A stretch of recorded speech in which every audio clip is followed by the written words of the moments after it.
Hello everyone, hope all of you are doing great. Welcome back to my another video. तो आज की video में मैं आप लोगों के साथ शेयर करने वाली हूँ अपनी weekly skin care routine. As you all know, सबसे पहला स्टेप होता है कि अपनी स्किन को अच्छे से क्लीन करना। अब यहाँ पे फेस वॉश करने से पहले माइसलर वाटर से अच्छे से अपनी स्किन को क्लीन करें। मेकअप जो कुछ भी आपने अप्लाई किया हुआ है हर चीज़ को अच्छे से रिमूव करें। अपनी पिछली वीडियोस में मैं पहले ही बता चुकी हूँ कि ये कितना इंपॉर्टेंट स्टेप है। इसके बगैर तो आप जितनी मर्जी स्किन केयर कर लें उसका कोई फ़ायदा नहीं है। अगर डर्ट पार्टिकल्स अभी भी आपकी स्किन के अंदर हैं, वो अच्छे से क्लीन नहीं हुए हैं, तो फिर आप कोई भी स्किन केयर फॉलो कर लें फिर भी आपको स्किन के इश्यूज़ होंगे। यहाँ पे स्किन को क्लियर करने के लिए आप वाइप्स भी यूज़ कर सकते हैं। ये वाली भी वाइप्स बहुत अच्छी हैं, इसके साथ भी स्किन अच्छे से क्लीन हो जाती है। बस जस्ट मेक श्योर करें कि आपने सिर्फ फेस वॉश यूज़ नहीं करना। उससे पहले अगर आपने मेकअप या कुछ भी अप्लाई किया हुआ है तो आप लाजमी उसे जो है वो माइसलर वाटर या फिर वाइप से अच्छे से साफ़ करेंगे, मेकअप को रिमूव करेंगे एंड देन आप फेस वॉश करेंगे। और मेरी जो स्किन टाइप है वो oily plus acne prone skin है, तो लेकिन फिर भी सबसे इंपॉर्टेंट स्टेप ही यही होता है कि आप अपनी स्किन को अच्छे से क्लीन करें। अगर आप अपनी स्किन को अच्छे से क्लीन करते हैं ना, तो अगर आप फेस वॉश यूज़ नहीं भी कर रहे हैं ना, तो फिर भी आपको स्किन की कोई इश्यूज़ नहीं होंगे। यही सबसे इंपॉर्टेंट चीज़ होती है स्किन केयर में, कि आप इस चीज़ को समझ लें कि अगर आपकी स्किन अच्छे से क्लीन है, उसके अंदर कोई डर्ट पार्टिकल या फिर मेकअप वगैरह कुछ भी नहीं है, आपने हर चीज़ को अच्छे से रिमूव किया हुआ है, तो फिर आपको स्किन के इश्यूज़ नहीं होते हैं। एक्ने, ब्रेकआउट्स, ये सब चीज़ें नहीं होती।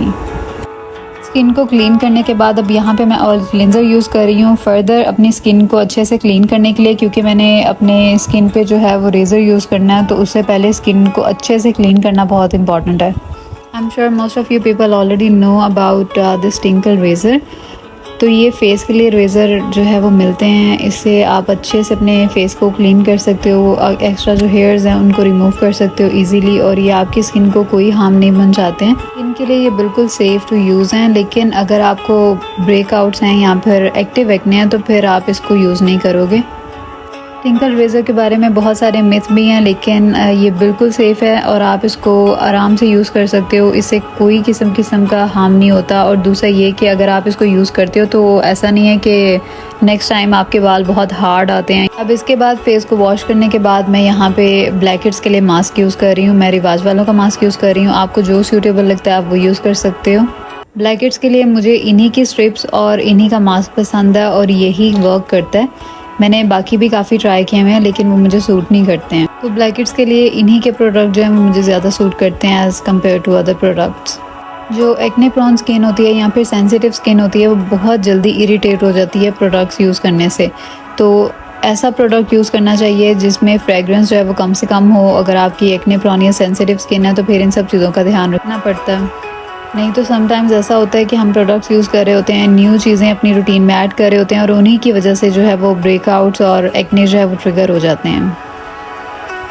मार्केट में ज़्यादातर जो पील ऑफ मास्क अवेलेबल हैं वो वर्क नहीं करते या फिर उनमें फ्रेगरेंस का इशू होता है, लेकिन ये रिवाज वालों का जो मास्क है ये अच्छे से काम करता है ब्लैकहेड्स के लिए, और इनकी स्ट्रिप्स भी बहुत अच्छी हैं। अगर आपको ज़्यादा ब्लैकहेड्स का इशू है तो फिर आप इनके स्ट्रिप्स यूज़ कर सकते हैं।